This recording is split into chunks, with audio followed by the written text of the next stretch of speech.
Muy buenos días con cada uno de ustedes. ¿Qué tal? A veces, como ser humano, tenemos muchas actividades que hacer, pero en el día de hoy, pues nos toca compartir la parte de Mateo 16:13, donde Pedro declara que Jesús es el Cristo.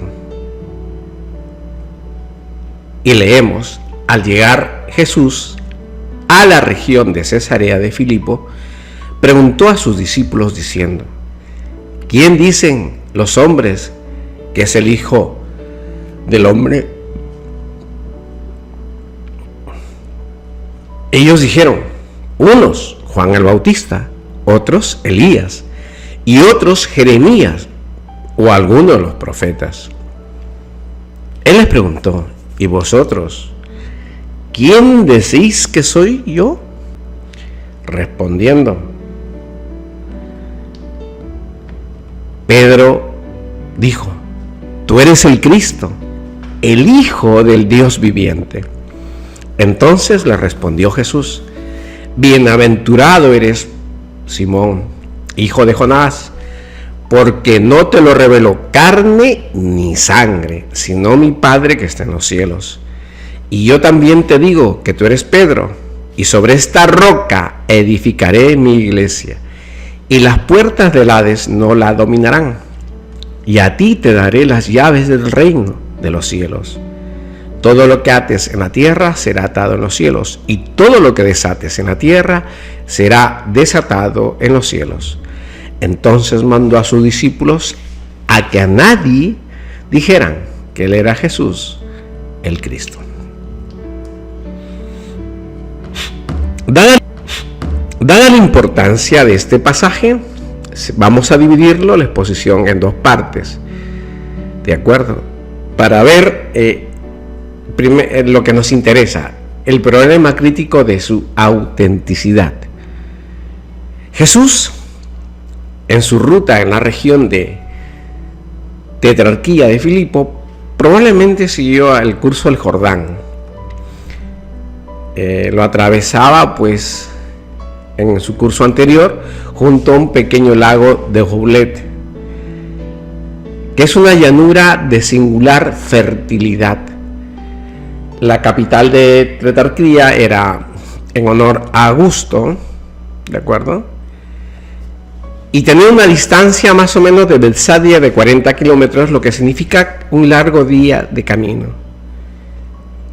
Y sobre una gran rocasidad de Cesarea. En él, Herodes el Grande había ya levantado un espléndido templo de mármol blanco en honor de Augusto, el emperador romano.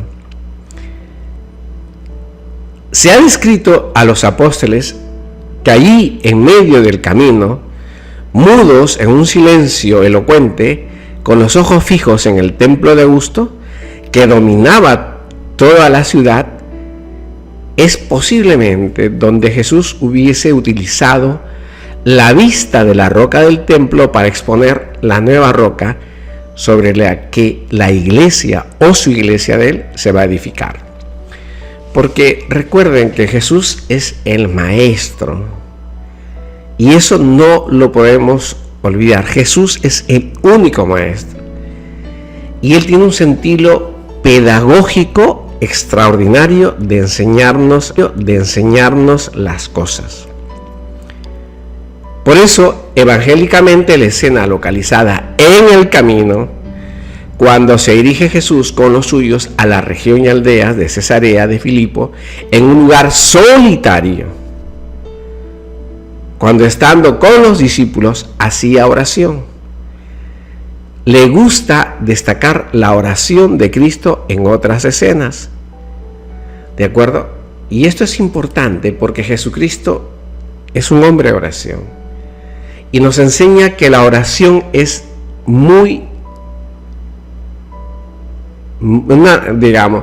la oración es una relación con Dios, es conversar con Dios en forma permanente, y esta conversación basada con los términos y las palabras que están escritas en la Biblia, por ejemplo en Salmos, nos lleva a tener una fuerte relación con Dios Padre.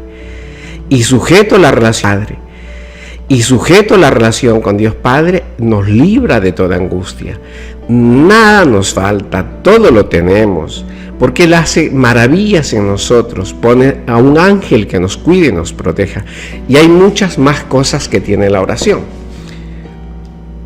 Por eso, una de las claves de querer ser creyente o cristiano es la oración.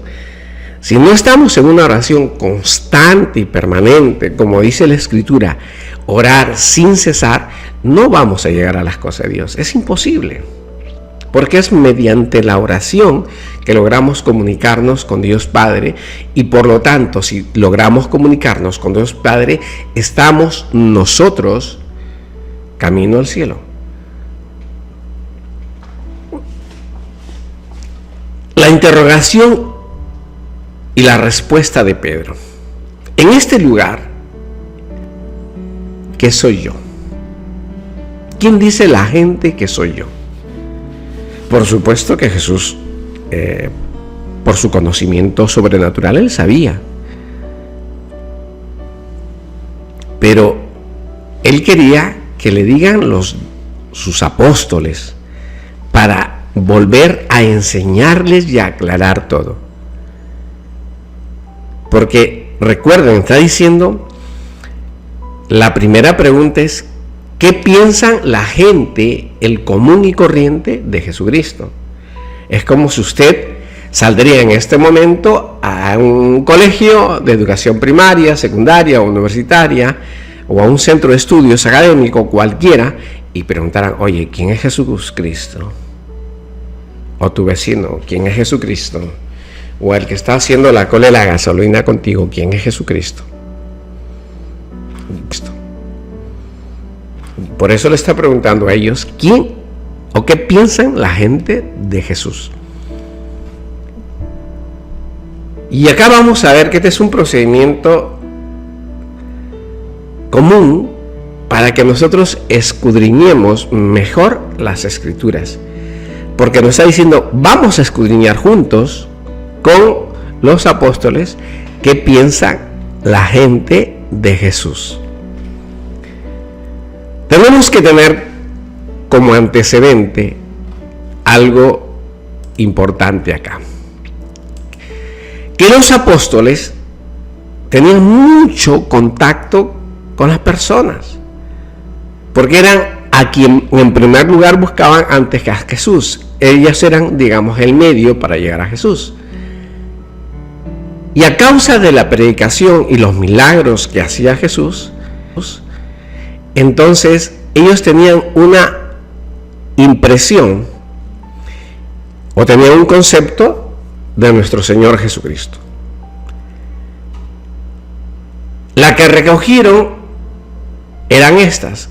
Jesús para unos era, según la opinión de la gente, Juan Bautista resucitado. De acuerdo, sostenían que el mismo Antipas decía eso. Para unos era Juan el Bautista, es una opinión que había cobrado cuerpo y había obtenido mucha demanda de las personas, estaba muy, digamos, entre todas las personas, muy reconocido que era Juan el Bautista resucitado. Increíble, Juan el Bautista había conversado con él, había dicho que este es él. Todas las personas, muy reconocido que era Juan el Bautista resucitado. Increíble, Juan el Bautista había conversado con él, había dicho que este es el Cordero que quita el pecado del mundo, y la gente decía que él había resucitado, algo que estaba fuera de lugar, pero que así era. De acuerdo. Pero para otros Jesús era Elías. Y esta creencia popular era porque está escrito en los libros de los profetas que Elías había desaparecido. Y como Elías había desaparecido y no estaba muerto, entonces él venía en este momento con estas manifestaciones para ungir al Mesías.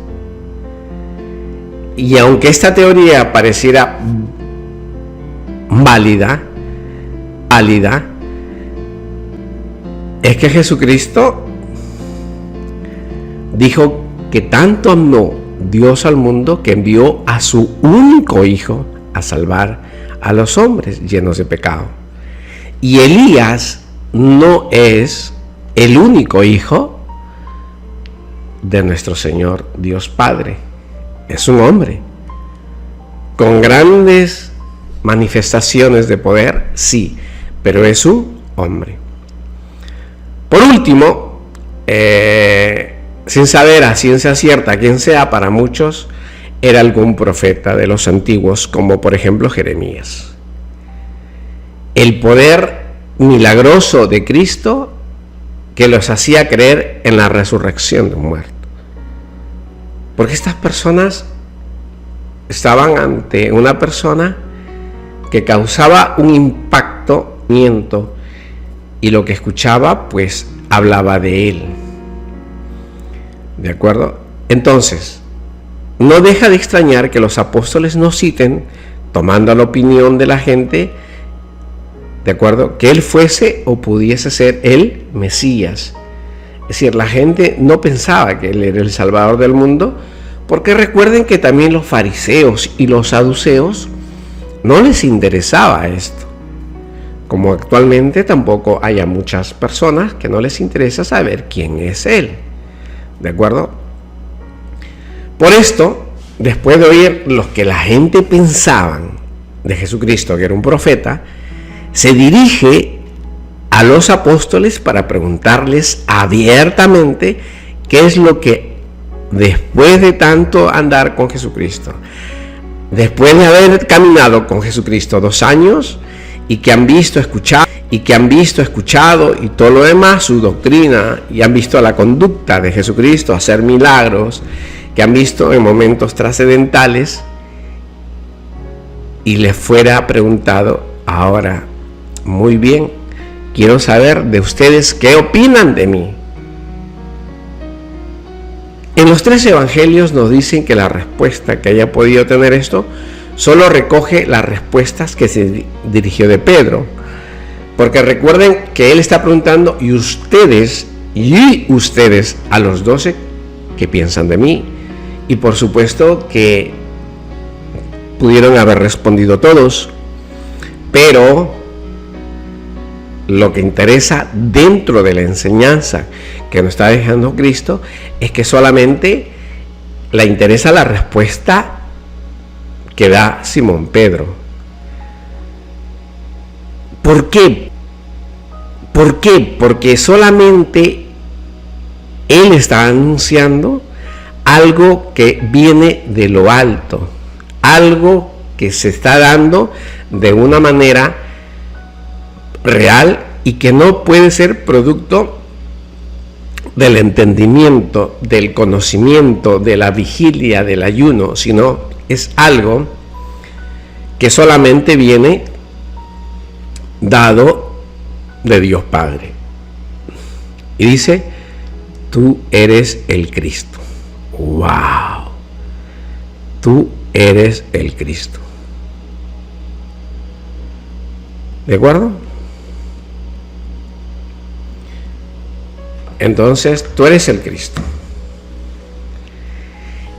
Ese tú eres el Cristo es manifestar la personalidad, ese es darle a entender que es Dios entre nosotros, es un ser divino, el Hijo de Dios con nosotros.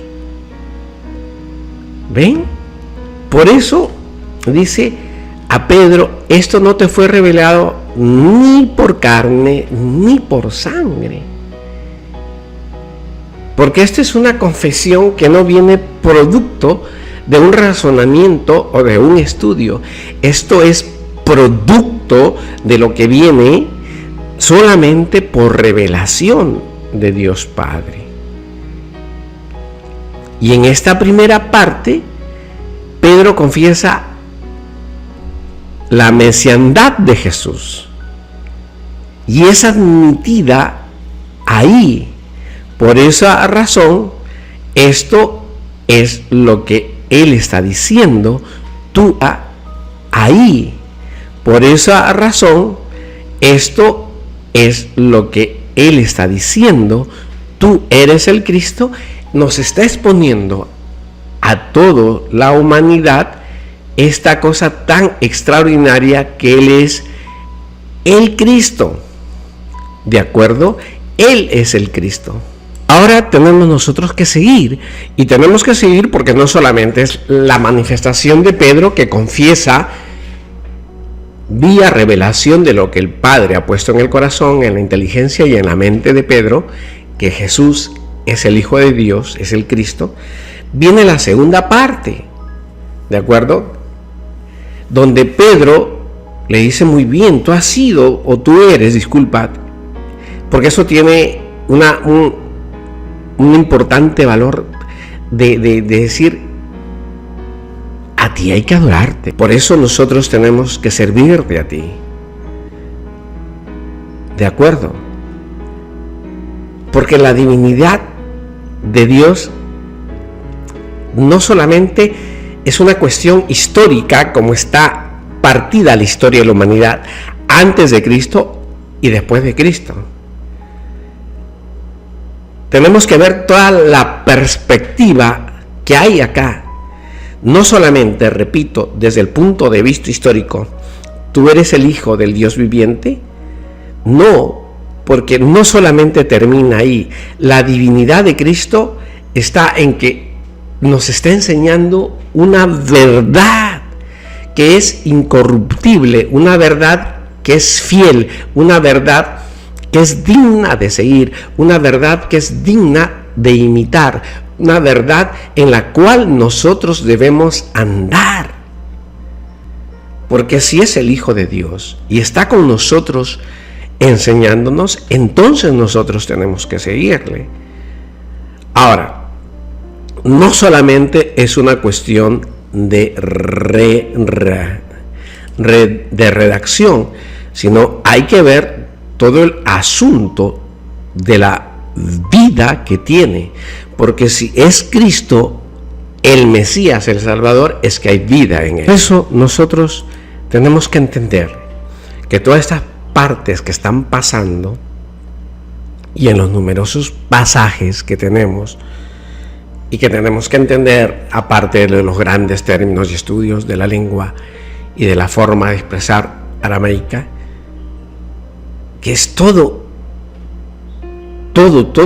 una serie de acontecimientos que nos deben llevar a vivir en la verdad que es Cristo.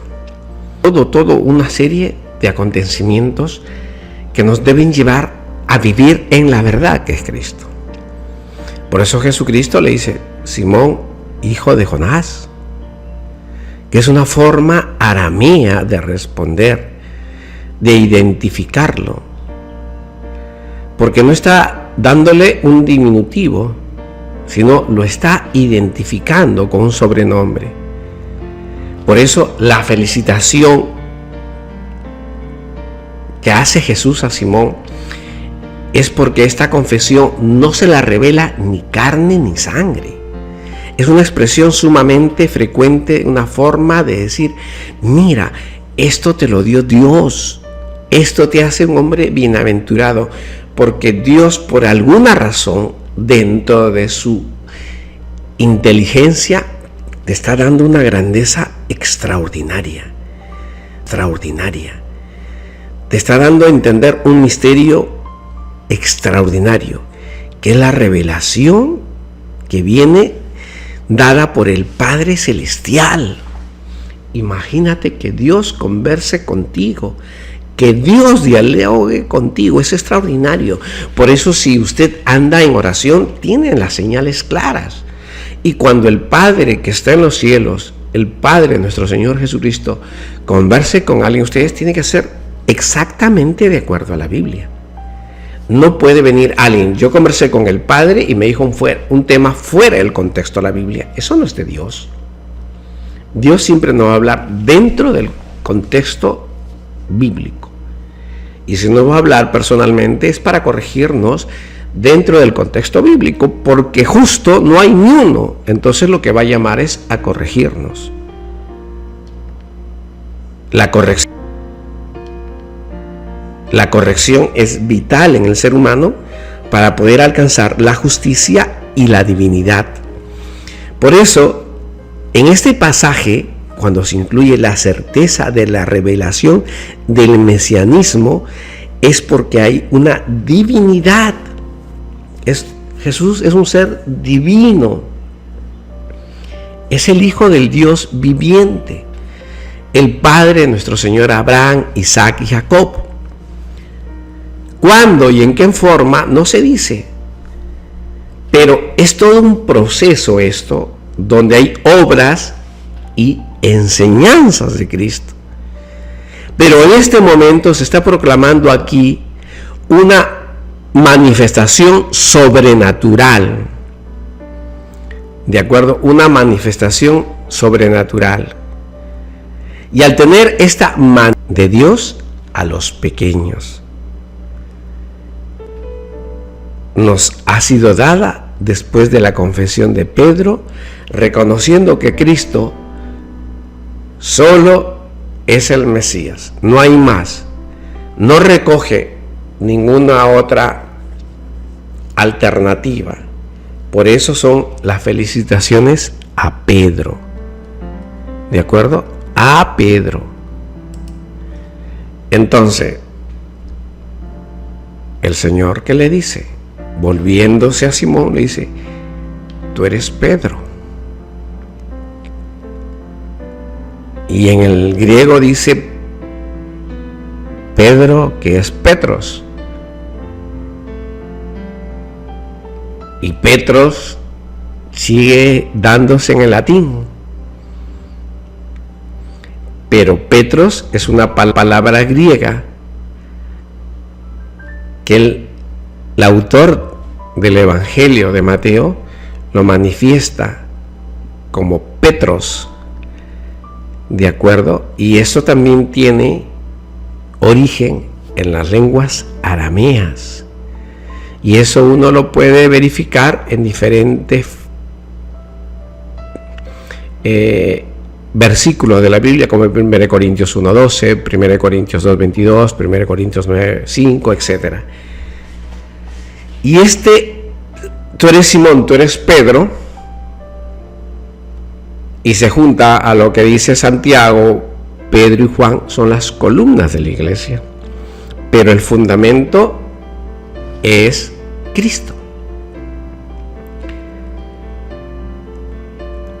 Todo esto que está hablando el Señor de la revelación de la parte divina, Él está armando también el fundamento de la iglesia y las columnas de la iglesia.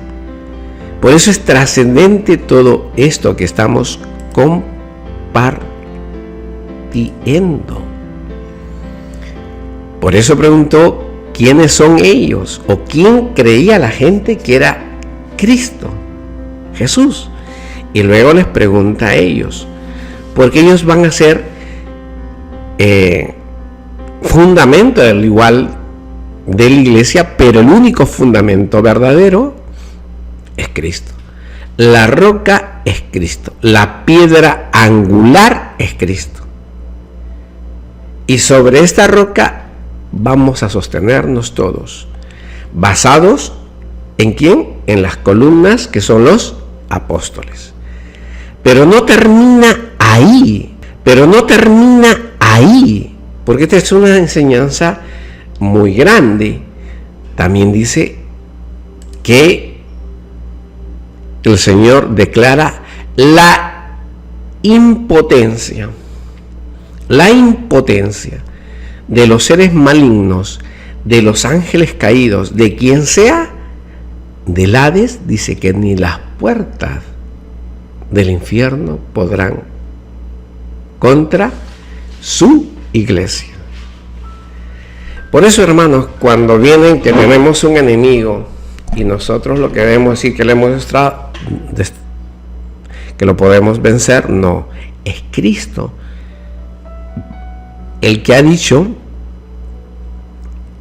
que las fuerzas poderosas del enemigo no pueden contra la iglesia. Y recuerde que el templo de Dios somos nosotros.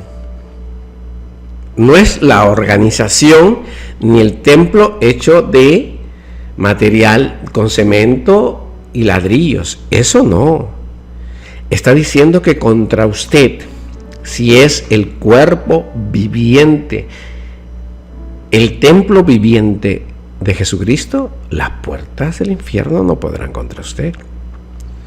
Eso es lo que está diciendo, claro. No está hablando de las edificaciones de las diferentes religiones o denominaciones eclesiales, porque de esos muchos templos se caen y se derrumban y no pasa nada.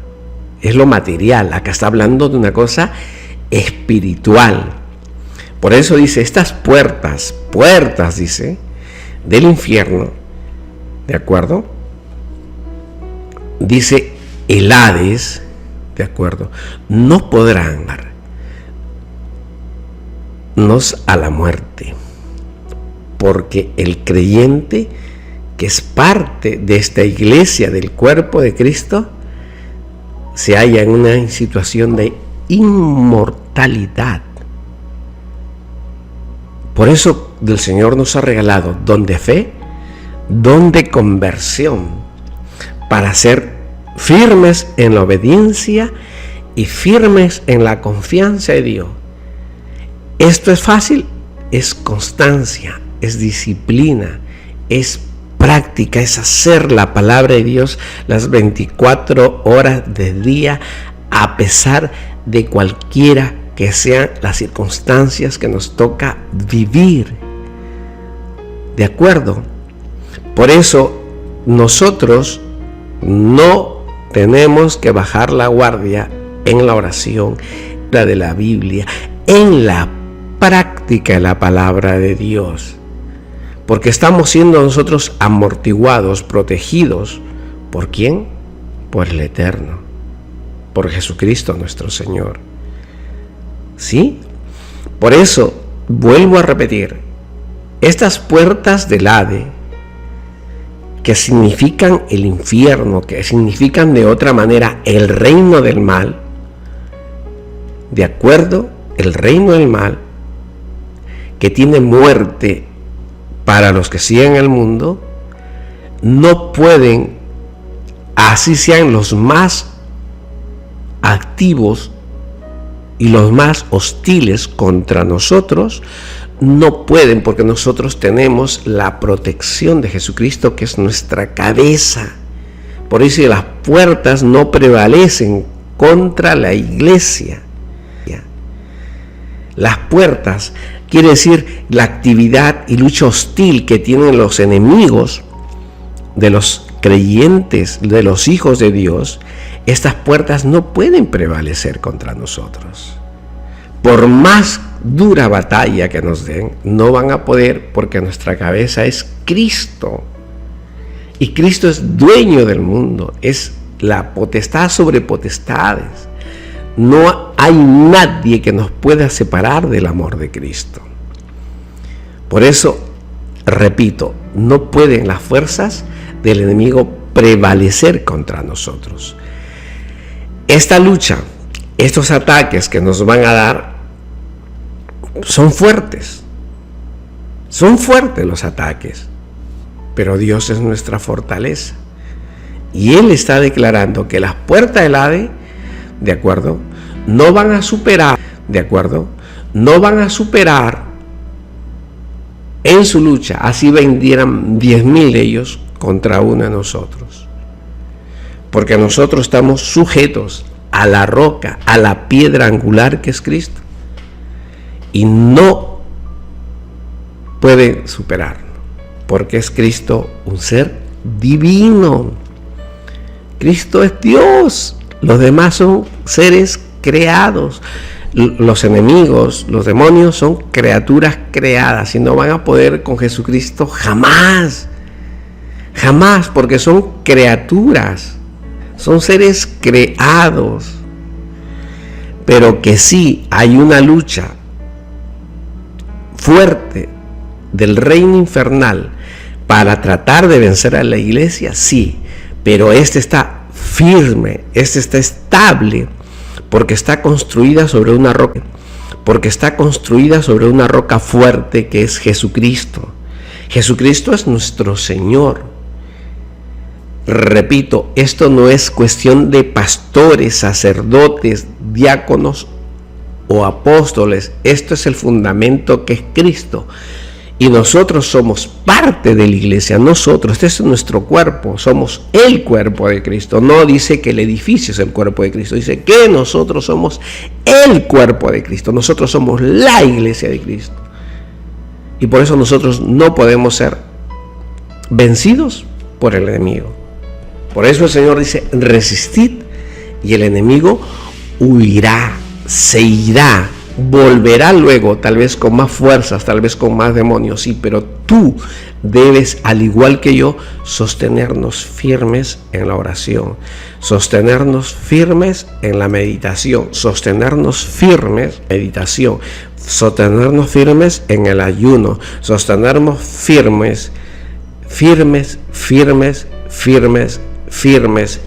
en las promesas que Dios nos ha dado, que es tal como sigo diciendo. Las puertas de la Hades no pueden, pero no podemos bajar la guardia en ningún momento. En ningún momento podemos bajar la guardia. Porque si bajamos la guardia nos encuentra desnutridos, débiles. Y el enemigo, que es poderoso, nos hace resbalar. Y nadie está libre.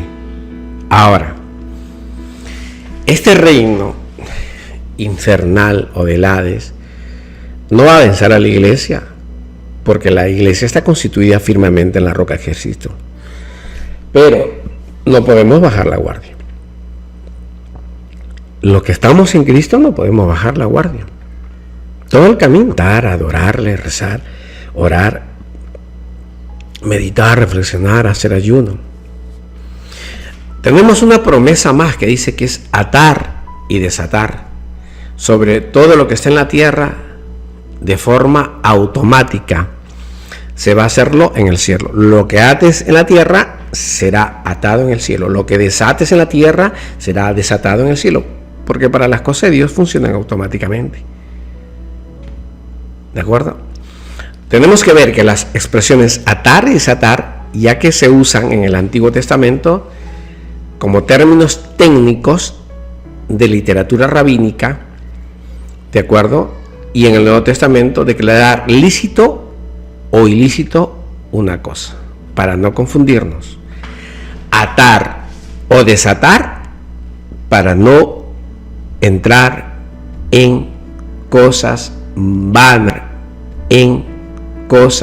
vanas, y confundir la escritura con brujería, con hechicería.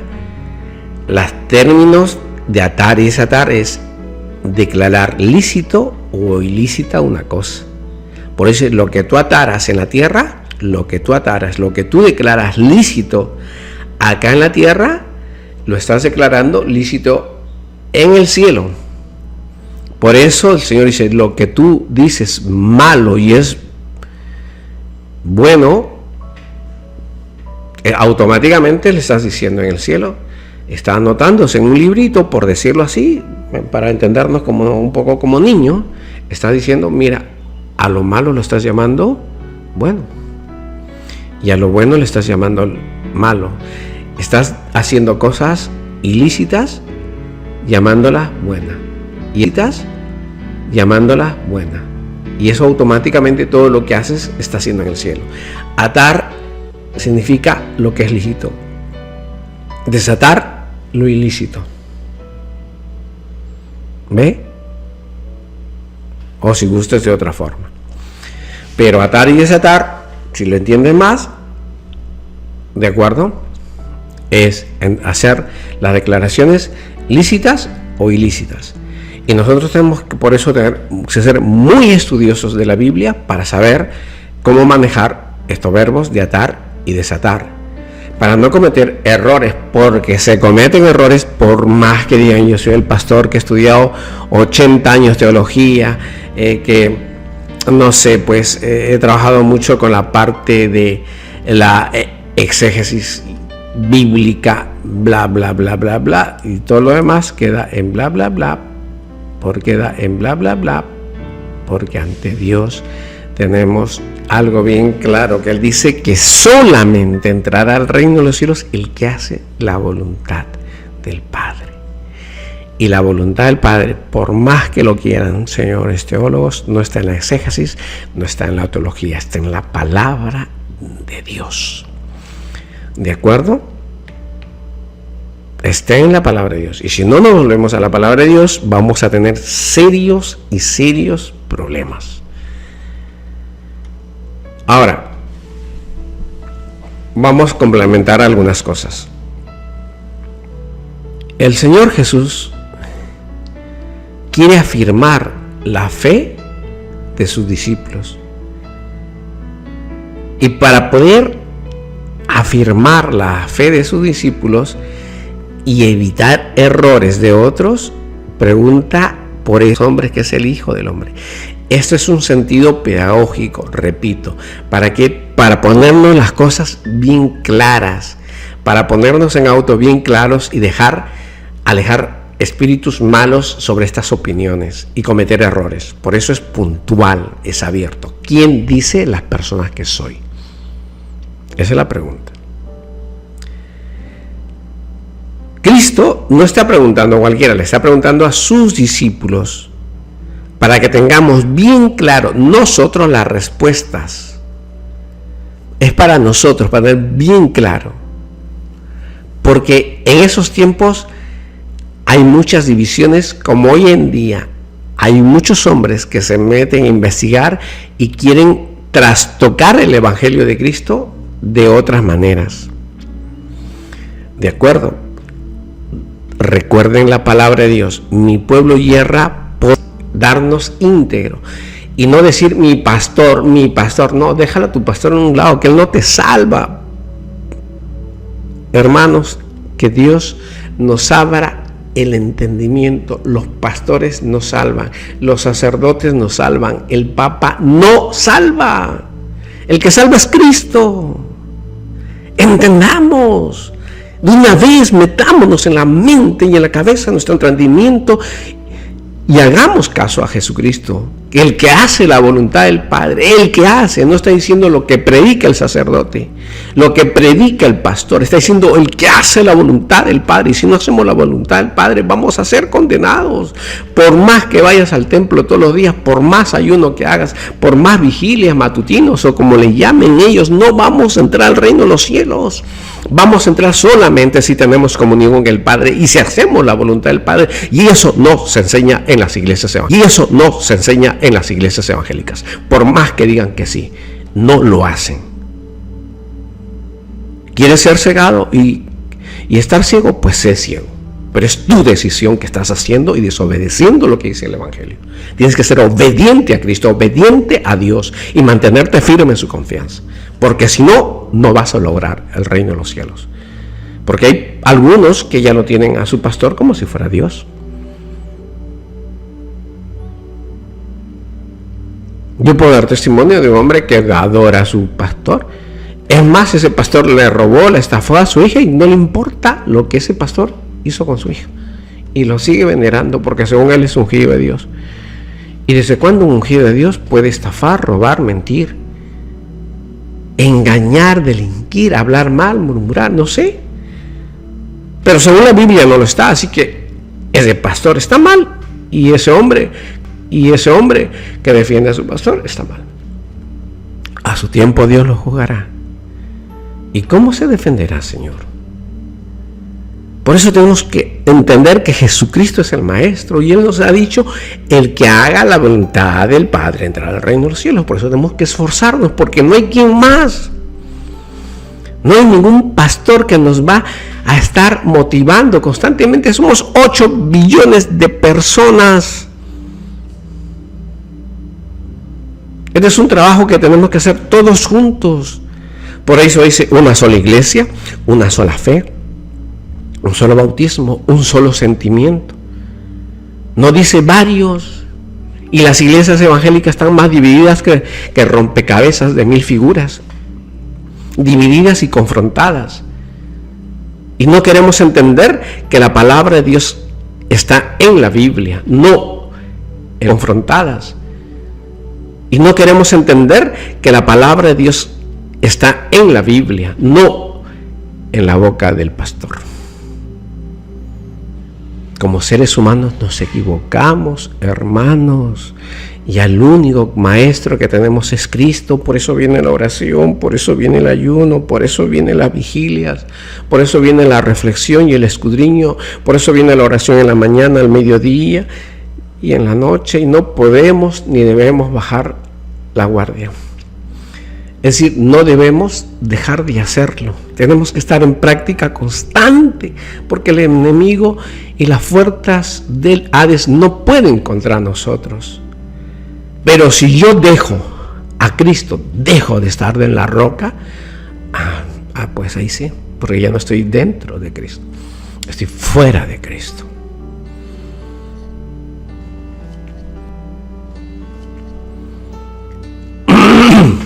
Cuando estás siendo Jesucristo, estás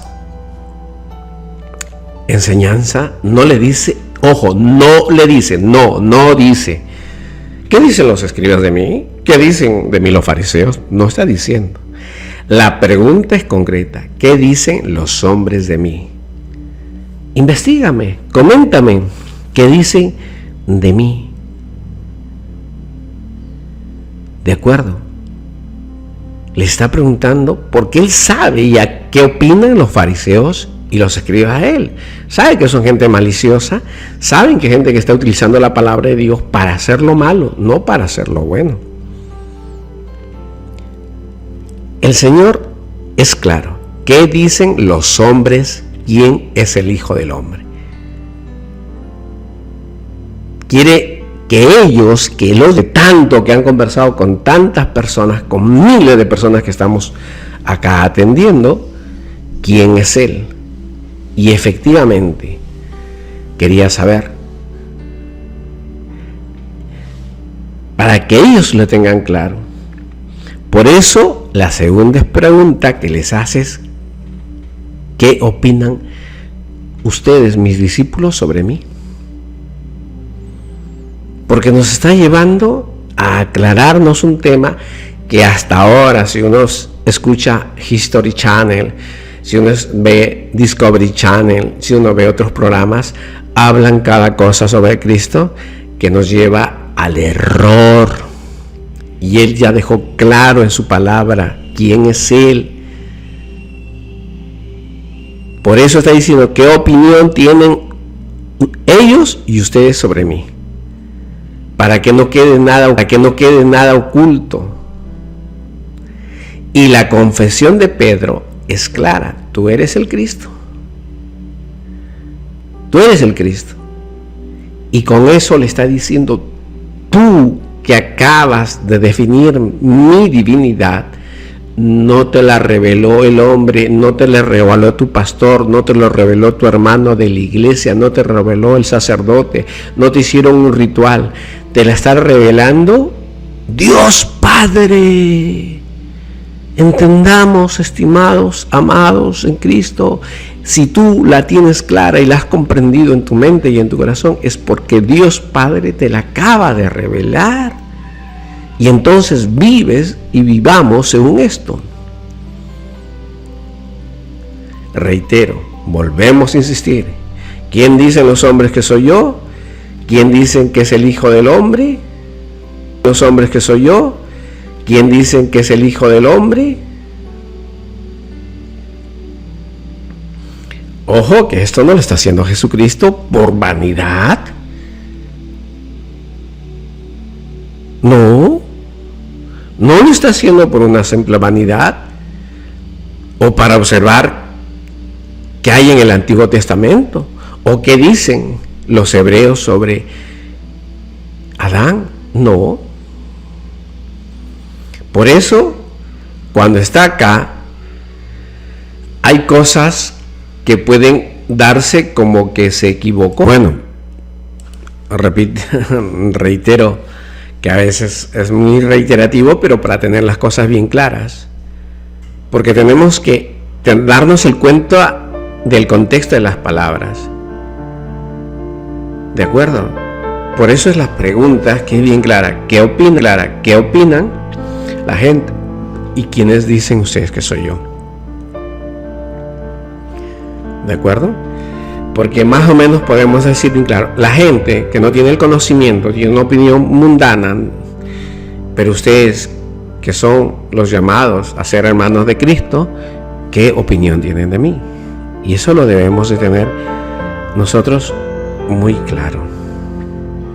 Muy, muy claro. Por eso tenemos que decir bien claro. Por eso la confesión que hace Pedro es: tú eres el Cristo. Con eso está negando todo lo que dice la gente común y corriente, la gente que no camina en la fe, o los que andan en ignorancia, los que aún piensan que era un profeta. No era un profeta, no. Por eso le decimos: tú eres el Cristo. Tú eres el Dios vivo, nuestro Señor, el ser inmortal, el Hijo de Dios Padre, el dueño de la vida, el fuente de la vida. Tú eres la vida eterna. Por eso es muy importante la respuesta de Pedro y lo que dijo el Señor, que los que estamos constituidos y Cristo es la cabeza de la iglesia,